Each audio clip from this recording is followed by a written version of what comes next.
Picture it for a second. A long tunnel, water and foam flying in every direction. A car creeping through on a conveyor belt while nobody lifts a finger. 10 minutes later, it rolls out the other end. Spotless, dripping, gleaming.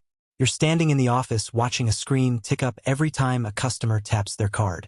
That's the picture everyone has in their head when they hear car wash business. Machines do the work. You collect the money. It looks like the closest thing to free money that still requires a building.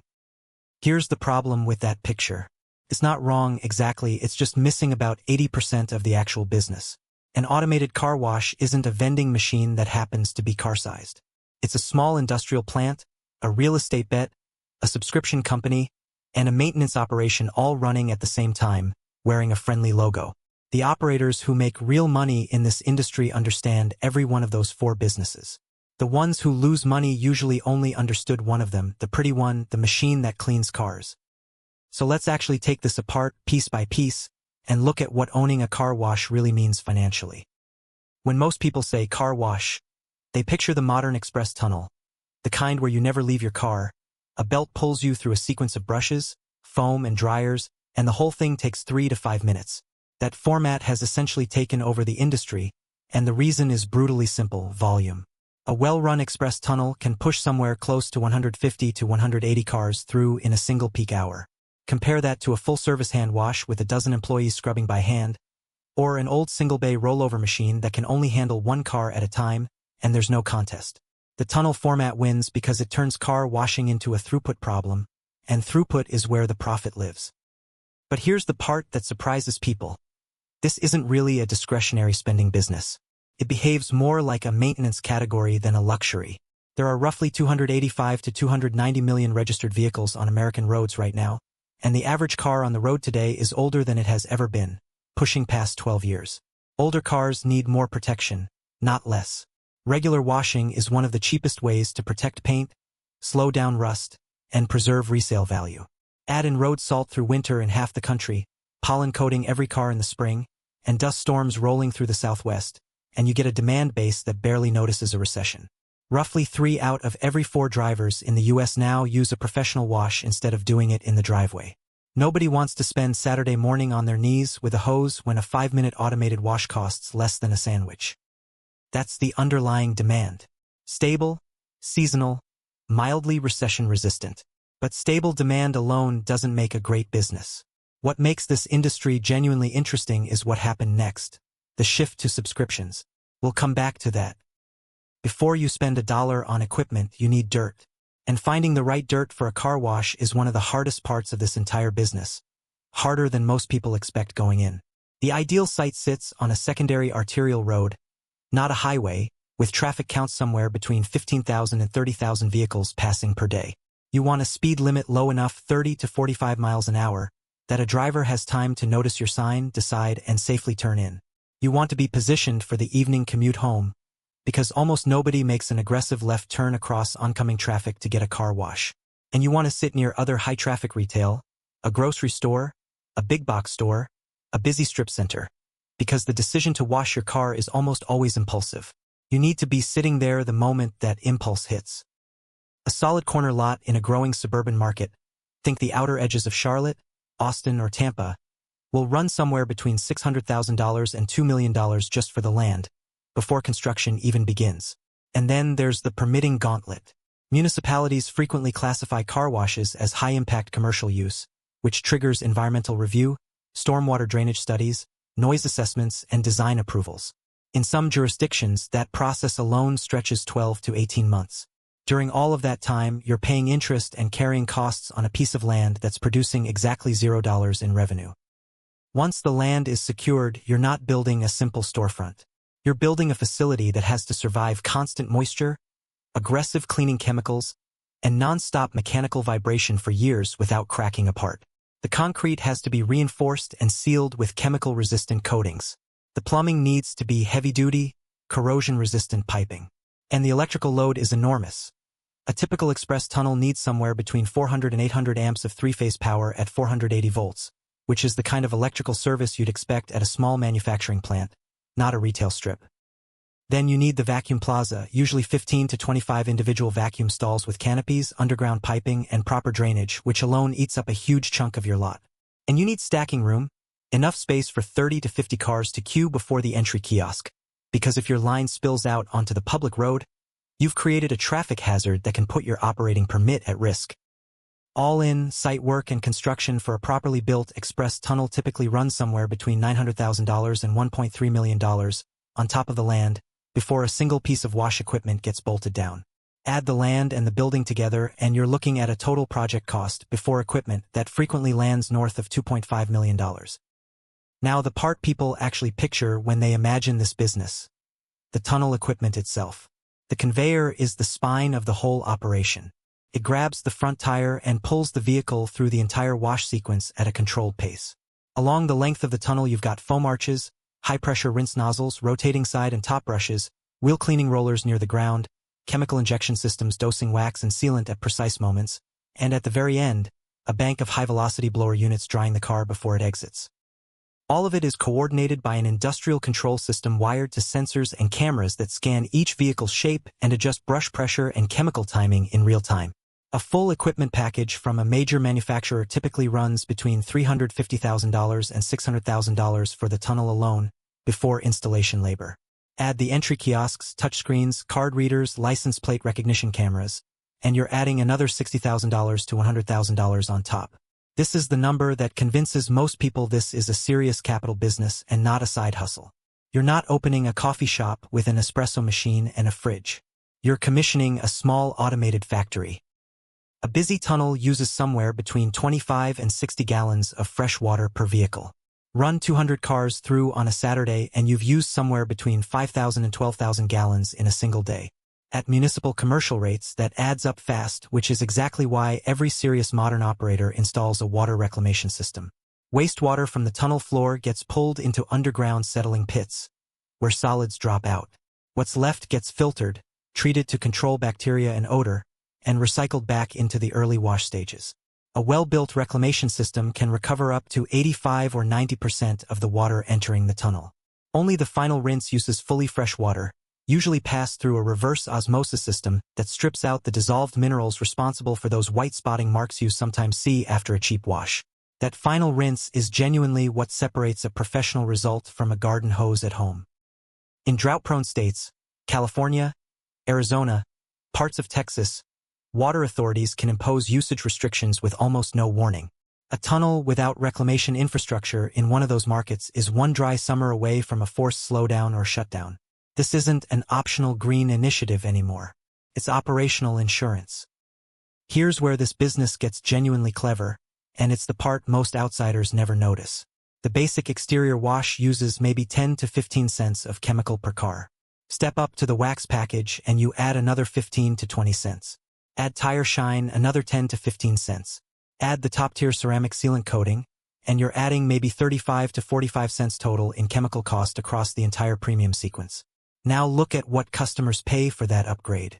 The jump from a $12 basic wash to a $25 or $30 ceramic package is $13 to $18 in additional revenue, for around 40 cents in additional material cost. That upgrade margin regularly clears 90%. The entire premium pricing structure in this industry is built on one insight: you're not really selling a different wash. You're selling a slightly different chemical sequence that costs almost nothing extra to deliver, wrapped in language like ceramic, ultra, and premium shine. This is also why kiosk menu design isn't random. The most expensive option is almost always displayed first or at the top of the screen, not because most people buy it, but because seeing a $35 premium tier first makes the $22 middle option feel like the sensible, moderate choice. That's straightforward anchoring, and it works. The customer who walked in intending to spend $12 frequently leaves having spent $22, and feels good about the decision the entire way home.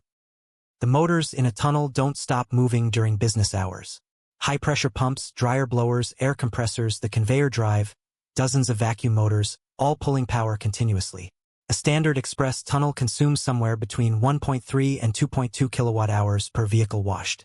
On a busy 700-car day, that's over 1,000 kilowatt-hours, and monthly electricity bills at a high-volume site commonly land between $7,000 and $18,000. There's a compounding wrinkle here too. Every time a large motor starts, it briefly draws several times its normal current. Utilities often bill commercial accounts based partly on peak demand, not just total usage, and that demand charge alone can represent a third or more of the monthly bill. Operators who install variable frequency drives, which ramp motors up gradually instead of slamming them on at full power, can meaningfully soften that spike and lower the bill. Now the genuinely good news. Staffing. A full-service hand wash might run 15 to 25 workers per shift, with payroll eating 40 to 50% of every dollar that comes in the door. That's not really a car wash at that point. It's a staffing agency that occasionally cleans a vehicle. An automated express tunnel, by contrast, runs on roughly 3 to 5 people per shift. A site manager, a maintenance technician who can handle routine repairs without calling an outside contractor, and 2 or 3 attendants working the vacuum plaza and handling membership signups. Labor typically runs 18 to 24% of revenue at a well-managed tunnel, compared to nearly double that at a hand wash. That single difference is a huge piece of why this model has become the industry standard and why institutional money started paying attention to it. It's not the electric bill, and it's not even the loan payment that blindsides new owners. It's maintenance. A tunnel runs 8 to 12 hours a day, most days of the year. Brushes spin thousands of rotations per hour. Pumps cycle nonstop. Conveyor bearings rotate continuously. Chemical injectors fire thousands of times daily. Every component lives inside a damp, chemically active, mechanically punishing environment around the clock. Brush segments wear down and need replacing before they start leaving faint scratches on paint. Pump seals fail. Bearings overheat. Belts stretch and need retentioning. Sensors drift and need recalibrating. Industry experience suggests well-run sites spend somewhere between 7 and 11% of total revenue on maintenance and equipment reserves each year. On a site doing $1.3 million in annual revenue, that's roughly $90,000 to $145,000 a year just keeping the machine running, and that assumes disciplined, scheduled preventive maintenance rather than waiting for something to break.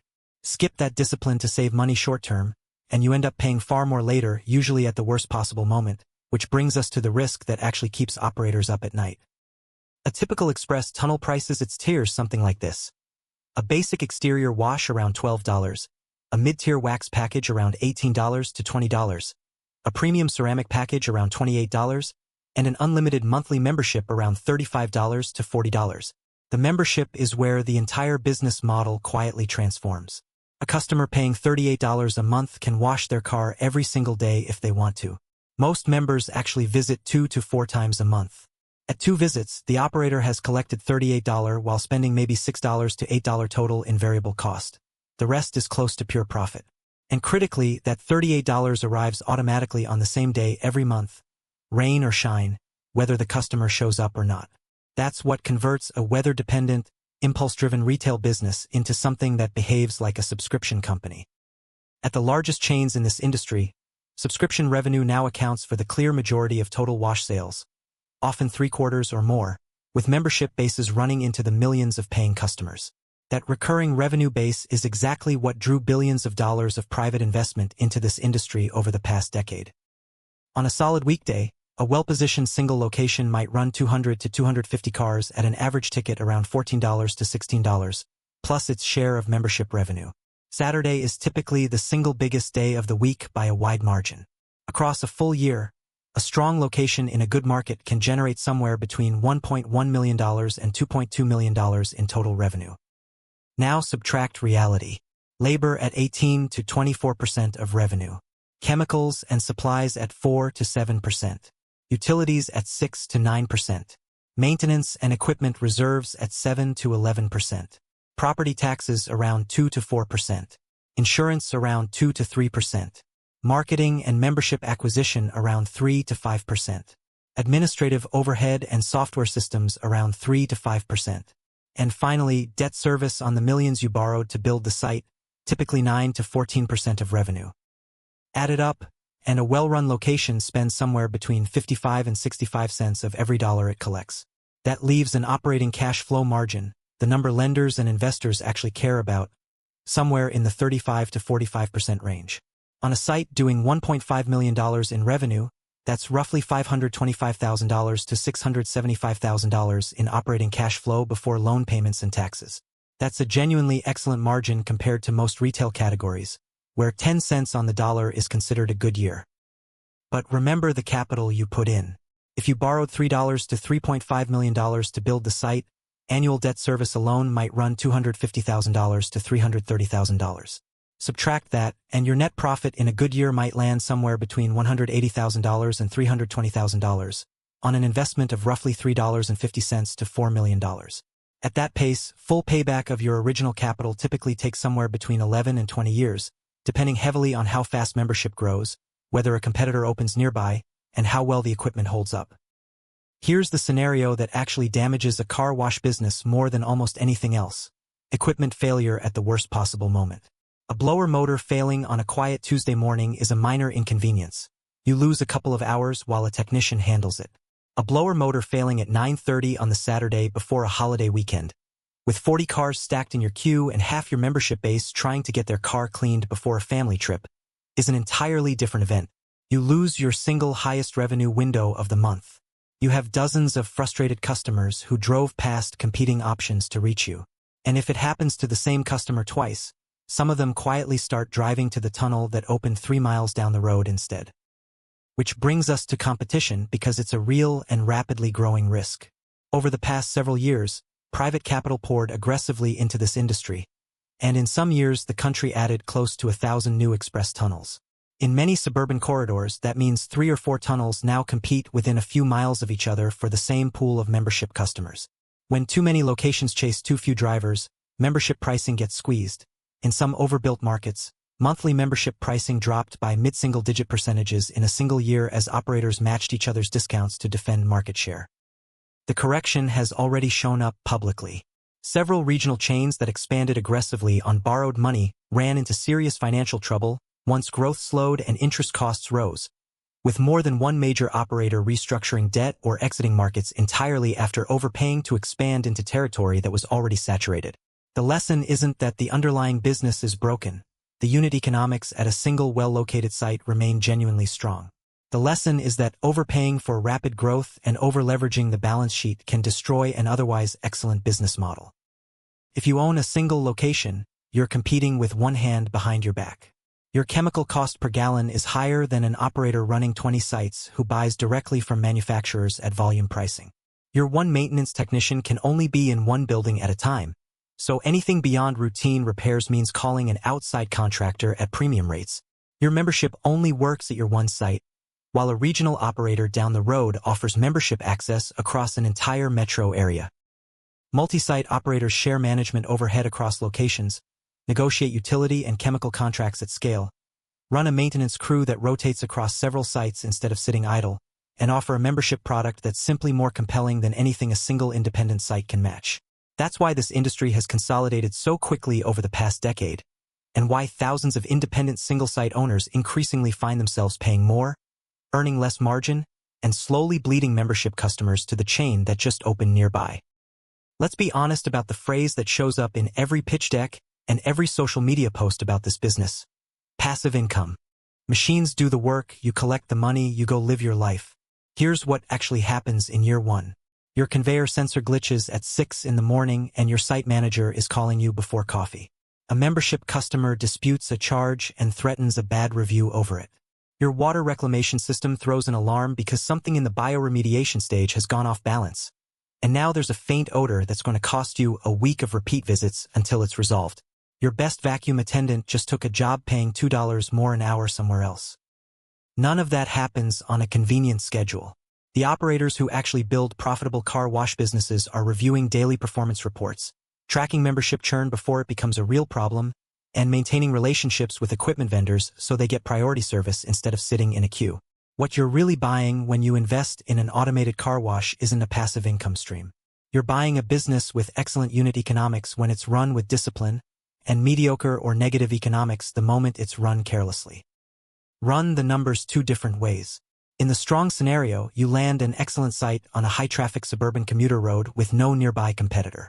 You build a membership base of around 1,100 members within your first year and a half, settling into an annual revenue run rate near $1.7 million.